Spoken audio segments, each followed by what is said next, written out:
नमस्कार साथियों, स्वागत है आपका फिर से एक नए वीडियो की लर्निंग में, जहां पर हम एक अनकवरेबल टॉपिक को कवर कर रहे हैं जो कि आपको ये समझने के लिए हेल्प करेगा कि मार्केट में वॉलीटिलिटी कितनी हो सकती है। यदि यहाँ पर मार्केट ऊपर से नीचे की तरफ जा रहा है तो वो ये नहीं बताएगा कि कितना मार्केट नीचे जा रहा है, लेकिन किस स्पीड से जाएगा वो आपको बता सकता है। मार्केट कंसोलिडेशन होने वाला है या नहीं होने वाला वो बता सकता है। मार्केट यदि अप साइड जा रहा है तो कितना फास्ट मूवमेंट कर सकता है वो बता सकता है। तो उस चीज़ को हम समझेंगे, वो हमारे को हर प्रकार की चीज़ में हेल्प करेगा। यदि हम उसको समझ लेते हैं तो वो क्या करेगा, कोई भी स्टॉक का सिलेक्शन होता है तो उसको हेल्प करेगा। यदि कोई ऑप्शन की ट्रेडिंग कर रहे हैं तो हम उसमें हेल्प करेगा। स्टॉक्स को लेके जाना है उसमें हेल्प करेगा। ऑप्शन ट्रेडिंग की स्विंग ट्रेडिंग करनी है या इंट्राडे ट्रेडिंग करनी है उसमें हेल्प करेगा हमारे डिसीजन करने में। तो हमारे लिए वो बहुत इंपॉर्टेंस रखता है और वो सबकी अच्छे लोगों की वो सबसे ऊपर हाईलाइट होता है। उसे बोलते हैं इंडिया विक्स। इंडिया विक्स कैसे देखते हैं, कैसे उसको यूज़ करते हैं, उसकी कैलकुलेशन कैसे करते हैं, सिंपल वहाँ पर मेजरमेंट होता है, वो उसको देखकर हम कैसे ट्रेड करेंगे ये हमें समझना होगा। उसके लिए मैंने क्या किया है, एक चार्ट के ऊपर आप लोगों के लिए इंडिया विक्स लगाया है। यहाँ पर आपको दिखाने के लिए एक तरफ मैंने निफ्टी का चार्ट लगाया है, लेकिन मैं उससे पहले आपको कुछ समझाऊंगा। और वो कैसे समझाऊंगा, वो वहाँ पर, ये गलत ओपन हो गया, वो वहाँ पर कैसे आएगा कि मैं इंडिया विक्स को एक्सप्लेन करूँ। यहाँ पर आप इसको समझना, देखो इंडिया विक्स कैसे होता है, कैसे काम करता है। ये है क्या, एक वॉलेटिलिटी इंडेक्स है। तो मुख्य रूप से किस पे काम करेगा, निफ्टी के ऑप्शन की इम्प्लाइड वॉलेटिलिटी को कैलकुलेट करता है कि वॉलेटिलिटी ऊपर कितना जा सकता है, नीचे कितना जा सकता है, इसकी पॉसिबिलिटी को समझाता है। मार्केट में फियर गाइड होता है, उसको दिखाता है कि मार्केट में कितना डर का माहौल है, डर है कि नहीं है। तो बस इतना ही दिखा रहा है। अब इंडिया विक्स क्या करता है, जैसे मान लो मेजरमेंट होता है ना अपना स्पीड का, तो वैसे स्पीडोमीटर है एक तरह से। अब ये नहीं बताएगा कि ऊपर कितना लेवल पे जाएगा, किस किस लेवल पे जाएगा, ये किस किस लेवल पे नीचे जाएगा, लेकिन मोमेंटम किस स्पीड से जा सकता है वो आपको शो करेगा। तो जिस प्रकार से गाड़ी में एक मोमेंटम स्पीडोमीटर होता है, वैसे ये यहाँ का मार्केट का स्पीडोमीटर होता है। अब देखो, यदि इंडिया विक्स बढ़ रहा है तो क्या होता है, बाजार में अनसर्टिनिटी और एक्सपेक्टेड वॉलेटिलिटी बढ़ जाती है। अब वो चाहे अप साइड में आए चाहे वो डाउन साइड में आए, इस चीज़ को ध्यान रखना। अब इंडिया विक्स बढ़ता है तो मोस्ट प्रोबेबली होती है कि वो नीचे ही जाता है। अब ये कंपलसरी नहीं है कि वो नीचे ही जाएगा, लेकिन नीचे ही जाता है। कई बार बहुत तेजी के साथ विक्स भी बढ़ता है और मार्केट भी बढ़ जाता है, लेकिन विक्स ऊपर जाके सेटल हो जाता है, फिर धीरे धीरे वापस आता है, मार्केट ऊपर चलता रहता है। ऐसी भी पॉसिबिलिटी देखी गई है। तो मार्केट में अनसर्टेनिटी को बढ़ा देता है। यदि मार्केट बढ़ के ज़्यादा लेवल पे हो जाता है तो अब वो डायरेक्शन किसी भी तरफ हो सकता है और मोस्ट प्रोबेबली वो डाउन साइड ही होता है यदि बहुत तेजी के साथ बढ़ता है। तो यदि इंडिया विक्स गिर रहा है तो वो क्या शो करता है, एक्सपेक्टेड है कि वॉलेटिलिटी क्या है, शांति में है, वहां पर पीसफुली ट्रेड होने वाले हैं। और India VIX slowly slowly slowly slowly अपने आप को मान के चल रहा है कि मार्केट में है, उतार चढ़ाव की उम्मीद कम है। हाई विक्स होता है तो वो उतार चढ़ाव ज़्यादा दिखा देता है, हाई वॉलेटिलिटी को शो करता है कि बहुत ज़्यादा वॉलेटिलिटी हो जाएगी। बस इतना ही इस चीज़ को ध्यान में रखना है। अब ऑप्शन ट्रेडिंग करते वक्त हम इंडिया विक्स में क्या देखेंगे कि विक्स है वो यदि लो है, विक्स नीचे की तरफ चल रहा है, विक्स लो है तो मार्केट में शांति। अब शांति में है तो ऑप्शन का जो प्रीमियम होता है वो क्या होगा, प्रीमियम क्या होता है, प्रीमियम भी लो हो जाता है। प्रीमियम हाई कब होता है, जब विक्स हाई होता है और बहुत तेजी से भागते हैं तो प्रीमियम क्या होते हैं, महंगे हो जाते हैं। अब महंगे हो जाते हैं तो वॉलेटिलिटी भी बहुत तेज होती है। तो इस दौरान क्या होता है, कई बार ऑप्शन बायर होता है वो पैसे जल्दी कमा लेता है, ऑप्शन सेलर होता है उसके एसएल हिट होने के चांस हो जाते हैं। पर पैसे दोनों तरफ ही कमाएंगे क्योंकि प्रीमियम भी ज़्यादा है, डीके भी बहुत तेजी से फास्ट होता है। अब वॉलेटिलिटी, यदि विक्स बढ़ रहा है तो वॉलेटिलिटी बढ़ गई है, वॉलेटिलिटी बढ़ रही है तो प्रीमियम भी महंगे हो सकते हैं, ये जरूरी नहीं होंगे ही, हो सकते हैं, वहाँ पर पॉसिबिलिटी होती है। तो इंडिया विक्स यदि हाई रहता है तो बड़ा मोमेंट की अनसर्टेनिटी होती है कि इस तरफ 500 पॉइंट का जाए, नीचे की तरफ 500 पॉइंट का जाए, किसी भी तरफ ऊपर नीचे हो सकता है। ठीक है, प्रीमियम महंगे हो जाते हैं, इस चीज़ का ध्यान रखना। विक्स महंगा हुआ तो विक्स हाई हुआ तो प्रीमियम महंगे हो गए, विक्स फॉल हुआ तो प्रीमियम घट जाते हैं, शांति आ जाती है। बस इतना ही है, इसमें और कुछ ध्यान नहीं रखना है। अब यदि हम इसको ऑप्शन ट्रेडिंग में लगा के देखेंगे तो वो हमारे लिए वहाँ कैलकुलेशन करेगी। अभी हम लाइव मार्केट में उस चीज़ को देखेंगे, क्योंकि यदि हम पढ़े हुए डाटा को देखते हैं तो हमारे लिए फायदेमंद नहीं, केवल पीडीएफ में दिखाने पे। हम उसको चार्ट के ऊपर शो करेंगे, उसको ड्रॉ करेंगे, उसको देखेंगे। यहाँ पर देखो आप, ऑप्शन बायर और ऑप्शन सेलर के लिए क्या फायदा होता है ये जरूर समझो, और समझो न समझो। यदि इंडिया विक्स में हाई लेवल का इंडिया विक्स चल रहा है, ऊपर की तरफ जा रहा है, तो प्रीमियम महंगा हो गया, नो डाउट। इसलिए विक्स देखकर कभी ऑप्शन नहीं खरीदना, क्योंकि विक्स यदि महंगा आ रहा है, अपना ऑप्शन महंगा आ रहा है, तो हमारे लिए सुटेबिलिटी नहीं होती है। तो क्या करना है, यदि मार्केट अपसाइड में चल रहा है, थोड़ा प्रीमियम बढ़ रहा है और विक्स भी हाई की तरफ जा रहा है, तो आप स्ट्रिक्ट एसएल के साथ में या हेजिंग के साथ में जाओ, क्योंकि वो कभी भी ऊपर नीचे करेक्शन कर सकता है। दूसरा क्या है, यदि प्रीमियम ज़्यादा है तो आपका प्रॉफिट भी तो ज़्यादा आ जाएगा, लेकिन प्रीमियम के लिए आपको पे भी तो ज़्यादा करना पड़ेगा, ये भी तो देखना है। तो जो इधर यदि बढ़ता है, पॉसिबिलिटी होती है, तो आपको प्रीमियम ज़्यादा मिलने के चांस होते हैं, लेकिन आपको नुकसान भी ज़्यादा होने के चांस होता है। मोमेंट में क्या होता है, अननेसेसरी ऊपर नीचे होने की वॉलेटिलिटी बढ़ जाती है।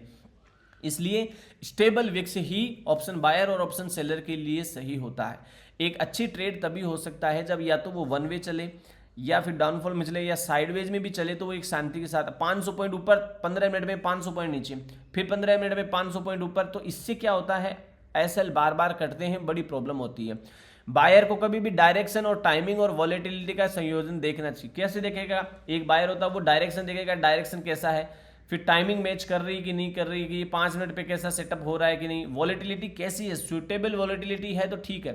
यदि विक्स गिरता जा रहा है, मार्केट चढ़ता जा रहा है, तो ठीक है, वॉलेटिलिटी शांत रहेगी, बहुत ज़्यादा अशांति वाला नहीं है। लेकिन विक्स भी बढ़ रहा है, 12 से विक्स पहुंच गया 25 के ऊपर, और आप चाहते हो कि ये ऊपर ही ऊपर जाता रहेगा, पॉसिबल नहीं है, वो बहुत तेज़ी के साथ फॉल कर जाएगा, वो भी पॉसिबिलिटी है कि वहां पर क्या है। इसलिए जब भी आप देखो इन सब चीज़ों को, तो उसके बाद ही ऑप्शन बायर और ऑप्शन सेलर की ट्रेडिंग होगी। तो हम कैसे कैसे देख सकते हैं, कि इन 4 फॉर्मेशन में देखेंगे। वो देखो, यदि विक्स तेजी से बढ़ रहा है, ग्रो कर रहा है, तो मार्केट की पॉसिबिलिटी है कि वो मार्केट नीचे जाएगा, निफ्टी नीचे जाने के चांस होते हैं। और अब इस अनसर्टेनिटी बढ़ने के कारण से मार्केट नीचे जाता है, लेकिन कई बार साल में 1-2 चांस ऐसे आते हैं जब मार्केट विक्स भी बढ़ रहा है, मार्केट भी बढ़ने के चांस दिखाई देता है। 1 या 2 मोमेंट ही ऐसे होते हैं, रोज नहीं होता है। मोस्ट प्रोबेबली वो घटेगा ही। अभी मैं चार्ट पे दिखाऊंगा कि देखो, जब जब ये मार्केट में विक्स बढ़ा है, तब तक मार्केट घटा ही है। तो जब भी इस प्रकार के होते हैं, तो बड़े स्विंग होने की पॉसिबिलिटी होती है। जब विक्स भी बढ़ रहा है और मार्केट भी तेजी से ऊपर जा रहा है, तो स्ट्रॉन्ग मोमेंट को शो करता है। वो स्ट्रॉन्ग मोमेंट को मतलब कि किसी अच्छी गुड न्यूज़ का शो कर रहा है। ये भी पॉसिबिलिटी होता है कि ऐसा होता ही है। लेकिन विक्स भी डाउन जा रहा है, मार्केट भी एक जगह स्टेबल है, तो ये कंसोलिडेशन को शो करता है। अब जैसे 11 पे विक्स आ गया और मार्केट एक ही जगह रो रहा है, पड़ा, तो इसका मतलब ये स्टेबिलिटी है, ना कोई बहुत ज़्यादा बायर है, ना बहुत ज़्यादा सेलर है। इस चीज़ों का भी ध्यान रखना। विक्स यदि गिर रहा है और मार्केट धीरे धीरे ऊपर की तरफ जा रहा है, तो ये स्ट्रॉन्ग रिलायबल ट्रेंड है। क्या है ये? रिलायबल ट्रेंड है। मार्केट विक्स नीचे है और ये धीरे धीरे ऊपर नीचे करते हुए आप हायर हाई हायर लो लगाता जा रहा है, तो ये स्ट्रॉन्ग रिलायबल ट्रेंड है। इस चीज़ को ध्यान रखना। तो अब इंडिया विक्स क्या कर रहा है, हमें डायरेक्शन नहीं बता रहा, पर हमारे डायरेक्शन की स्पीड बता रहा है कि किस प्रकार की स्पीड चल सकती है। अब हम चलते हैं यहाँ पर, देखो ये मेरे सामने डाटा लगा हुआ है, 2026 है। यहाँ पर देखो आप 2000, ये 26 का 2000 सेशन है, 2026 यहाँ पर है। फरवरी, मार्च, अप्रैल, एक महीने का है, 1 डे का डाटा लगा रखा है। जनवरी में यहाँ से निफ्टी में क्या होता है, फॉल होना स्टार्ट हो जाता है। निफ्टी क्या कर रही है, यहाँ से सीधा फॉल करती जा रही है, ऊपर गया फिर नीचे आ रहा है। तो मैं 2026 के स्टार्टिंग से और अप्रैल तक का डाटा देखता हूँ कि अप्रैल 2026, जनवरी, फरवरी, अप्रैल तक विक्स भी फॉल हुआ है या विक्स इंक्रीज हुआ है। यदि विक्स इंक्रीज हुआ तो वॉलेटिलिटी पॉसिबिलिटी थी कि ऊपर जाए, फिर बीच में विक्स नीचे आया है, फिर ऊपर गया, फिर तो इस प्रकार से हम उसको क्रॉस चेक करते हैं कि क्या ऐसा रियलिटी में हुआ है।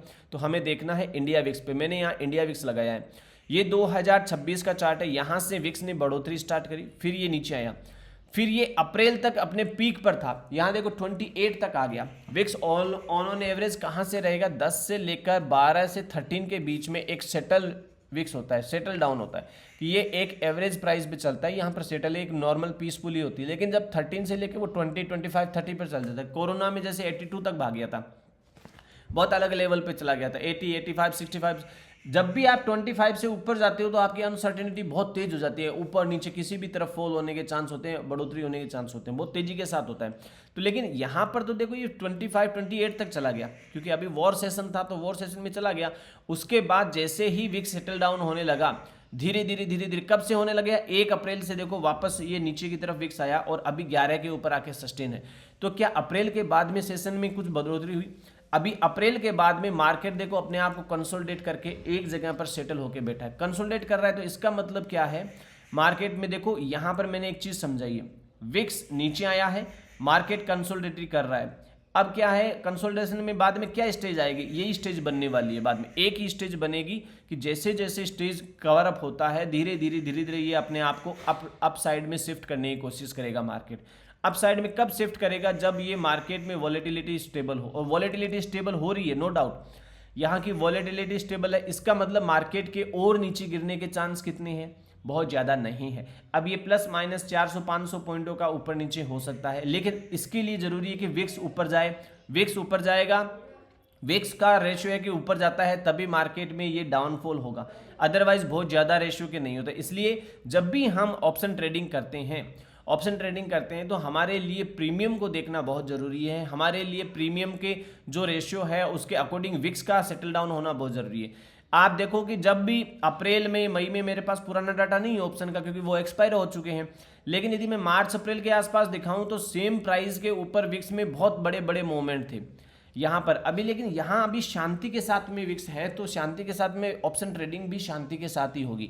आप किसी स्टॉक की बाइंग करते हैं उनमें भी शांति ही होगी, इसलिए सब जगहों पर विक्स काम में आता है। तो ये बेसिक एक छोटी सी अंडरस्टैंडिंग थी कि आप विक्स का ध्यान रखो, विक्स को भी एक बार कंसिडर करके आप अपने ट्रेड में इसको भी एक बार 10 सेकंड के लिए जरूर देखा करें। फिर मिलते हैं दोस्तों, यदि जानकारी अच्छी लगती है तो सब्सक्राइब करना ना भूलें, बेल बटन को जरूर प्रेस करिए, अपना वैल्यूएबल कमेंट नीचे जरूर प्रेस करिए।